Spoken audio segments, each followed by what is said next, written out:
Class जैसा कि हम स्टडी कर रहे थे कि सर्टन केमिकल के reactions can create electricity.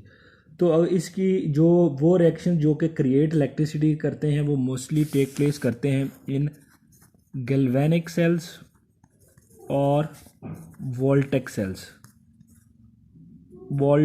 वोल्टेक cells और गैल्वेनिक सेल्स ये बेसिकली यूज़ होते हैं to create electricity using a chemical reactions. इसमें अगर फॉर एग्जांपल हम अगर एग्जांपल स्टडी करना चलें तो हमारे पास फॉर एग्जांपल दो इलेक्ट्रोड्स हैं। एक हमारे पास जिंक का इलेक्ट्रोड है और एक इलेक्ट्रोड है हमारे पास कॉपर का इलेक्ट्रोड। ये हमारे पास दो इलेक्ट्रोड्स हैं, एक जिंक का इलेक्ट्रोड है और एक किसका इलेक्ट्रोड है, कॉपर का। और ये दोनों जो है वो कनेक्टेड हैं वायर और एक यहाँ पे हमने एक बल्ब लगाया हुआ है। तो क्लास बेसिकली इस रिएक्शन में क्या होगा कि जब भी हम जिंक जो कि न्यूट्रल मेटल है, अगर हम इसको प्लेस करेंगे Cu +2 के पास तो क्या होगा, इलेक्ट्रॉन्स की मूवमेंट होगी from neutral zinc to copper, जिसकी वजह से ये जिंक जो है ये ऑक्सीडाइज हो जाएगा Zn+2 में, क्योंकि इसने इलेक्ट्रॉन को क्या कर दिया है, लूज़ कर दिया है। जबकि जो कॉपर +2 है इसने इलेक्ट्रॉन्स को गेन कर दिया है, ये Cu+2 से कन्वर्ट हो जाएगा Cu में, न्यूट्रल में आ जाएगा ये। तो इस केस में क्या होगा कि जिंक से क्या होगा, बेसिकली क्या होता है, जिंक से इलेक्ट्रॉन्स की मूवमेंट होती है, इलेक्ट्रॉन्स मूव करेंगे और इलेक्ट्रॉन जब मूव करेंगे तो ये क्या करेंगे, जनरेट इलेक्ट्रिसिटी, और ये फिर मूव करके किधर आ जाएंगे, कॉपर में। तो इस तरह इलेक्ट्रॉन्स की मूवमेंट होगी through one electrodes to another, और ये बेसिकली क्या करेंगे, जनरेट क्या करेंगे, इलेक्ट्रिसिटी। और जो केमिकल रिएक्शंस इलेक्ट्रिसिटी जनरेट खुद ब खुद करते हैं उनका क्या कहते हैं हम, स्पॉन्टेनियस रिएक्शंस। और ये बेसिकली होते हैं गैल्वेनिक सेल्स में या वोल्टेक सेल्स में। उसके बाद क्या होता है क्लास के, क्या वजह है कि जो है जिंक जो है ये जब भी हम इसको कॉपर के पास रखते हैं तो ये इलेक्ट्रॉन को जो है वो लूज़ करता है और जो खुद जो ऑक्सीडाइज हो जाता है, लूज़ करके इलेक्ट्रॉन Zn+2 में कन्वर्ट हो जाता है और कॉपर जो है वो Cu+2 जो है वो कन्वर्ट होता है Cu। क्योंकि क्लास जो कॉपर है Cu+2 इसका जो है पुल ऑफ इलेक्ट्रॉन जो है वो ज़्यादा स्ट्रॉन्गर है। जिंक जो है Zn+2 इसमें जो है पुल ऑफ इलेक्ट्रॉन जो है वो बहुत ज़्यादा वीकर है, weaker pull of electrons, weaker pull of electrons है, जबकि कॉपर में जो है वो स्ट्रॉन्गर पुल ऑफ इलेक्ट्रॉन्स है।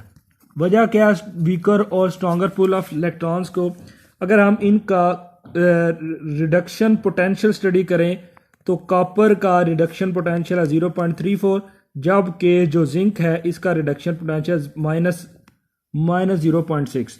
तो जैसे जैसे रिडक्शन पोटेंशियल ऊपर चला जाता है जैसे जैसे रिडक्शन पोटेंशियल ज़्यादा होता जाएगा, पुल ऑफ इलेक्ट्रॉन भी जो है वो ज़्यादा होता जाएगा। स्टैंडर्ड रिडक्शन पोटेंशियल आप जो है वो फिजिकल केमिस्ट्री में पढ़ चुके हैं।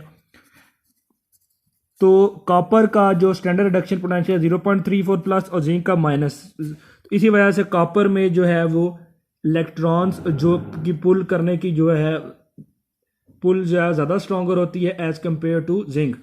जिंक इलेक्ट्रॉन्स को लूज करता है, जिंक क्या हो जाता है, ऑक्सीडाइज, कॉपर क्या हो जाता है, रिड्यूस। और ये कब होता है, जब हम न्यूट्रल जिंक को प्लेस करते हैं कॉपर के पास और ये रिएक्शन क्या होता है, स्पॉन्टेनियस, खुद ब खुद हो जाता है। वजह क्या होती है, कॉपर के पास जो पुल ऑफ इलेक्ट्रॉन्स जो है वो ज़्यादा होती है। और ऑक्सीडेशन, जैसा कि हम लास्ट क्लास में पढ़ चुके हैं, ऑक्सीडेशन और रिडक्शन रिएक्शन इसमें होते हैं। ऑक्सीडेशन में क्या होता है, लॉस ऑफ इलेक्ट्रॉन्स, जबकि रिडक्शन में क्या होता है, गेन ऑफ इलेक्ट्रॉन्स। तो क्या होता है कि ये जो जिंक का पीस, चूंकि इसमें से इलेक्ट्रॉन्स लूज होते हैं, तो ये क्या होता है, इस पे क्या होती है, ऑक्सीडेशन। और कॉपर जिस पे इलेक्ट्रॉन्स गेन होते हैं इस पे क्या होती है, रिडक्शन। तो ये जो पीस ऑफ जिंक है जिस पे ऑक्सीडेशन होती है, इसको हम कहते हैं कि ये जो जिंक का इलेक्ट्रोड है ये बेसिकली एनोड है, जिस पे ऑक्सीडेशन हो रही है, और ये जो कैथोड, ये जो कॉपर है ये बेसिकली कैथोड है क्योंकि इस पे क्या हो रही है, रिडक्शन हो रही है। तो एनोड पे क्या होगी, ऑक्सीडेशन, और कैथोड पे क्या होगी, नोड पे ऑक्सीडेशन और कैथोड पे क्या होगी, रिडक्शन। तो बेसिकली इसमें क्या होगा कि इलेक्ट्रॉन्स जो हैं वो मूव करेंगे। ये जो एक जिंक इलेक्ट्रोड है और दूसरा इलेक्ट्रोड है कॉपर का, तो इलेक्ट्रॉन्स मूव करेंगे from zinc electrode towards the copper electrode, और ये बेसिकली क्या करेंगे, जनरेट इलेक्ट्रिसिटी करेंगे। और ये जो केमिकल रिएक्शंस होते हैं इनको क्या कहते हैं, हम क्या कहते हैं, स्पॉन्टेनियस केमिकल रिएक्शन, जो कि खुद ब खुद जो है वो टेक प्लेस करते हैं। और ये जो रिएक्शंस होते हैं ये बेसिकली किस में टेक प्लेस करते हैं, गैल्वेनिक और वोल्टिक सेल्स। और ये जो गैल्वेनिक और वोल्टिक सेल होते हैं ये जनरेट करते हैं इलेक्ट्रिसिटी खुद ब खुद यूजिंग अ केमिकल रिएक्शन। तो इसमें हमने एग्जांपल स्टडी की कॉपर और जिंक की। जब भी हम न्यूट्रल कॉपर को Cu पॉजिटिव 2 के पास रखते हैं, इलेक्ट्रॉन्स उसमें से कॉपर पॉजिटिव जो है वो पुश कर इलेक्ट्रॉन्स खींचता है अपनी तरफ, जिसकी वजह से जिंक जो है वो पॉजिटिव 2 में कन्वर्ट हो जाता है और कॉपर जो है वो Cu में हो जाता है। तो जिंक की ऑक्सीडेशन हो जाती है, कॉपर की रिडक्शन हो जाती है। क्यों कॉपर ज़्यादा स्ट्रॉन्ग पुल ऑफ इलेक्ट्रॉन है, क्योंकि उसका रिडक्शन पोटेंशियल जिंक से ज़्यादा है। और इस केमिकल रिएक्शन जो कि खुद ब खुद होते हैं इसी वजह से हम स्पॉन्टेनियस कहते हैं। इसमें जिंक से मूवमेंट होती है इलेक्ट्रॉन्स टूवर्ड कॉपर, और जो मूवमेंट ऑफ इलेक्ट्रॉन्स होती है ये वाया थ्रू अ बैटरी होती है, बल्ब लगाया होता है। जैसे जब मूव इलेक्ट्रॉन्स करते हैं जनरेट करते हैं क्या है, इलेक्ट्रिसिटी। और इसमें अनोड पे जो होती है, जो पीस ऑफ जिंक है जो कि उसमें ऑक्सीडेशन हो रही है वो नोड है, और जो पीस ऑफ कैथोड है जहाँ पे रिडक्शन हो रही है वो क्या है, कैथोड। वो बेसिकली जो है वो कैथोड, उसको हम कहते हैं कैथोड है, और दूसरा क्या है, एनोड। और इसमें बेसिकली जो है ऑक्सीडेशन और रिडक्शन होते हैं। इलेक्ट्रॉन्स बेसिकली ये दो इलेक्ट्रोड्स हैं जिंक और कॉपर, इनके दरमियान मूव करते हैं। जब मूव करते हैं तो जनरेट क्या करते हैं, इलेक्ट्रिसिटी।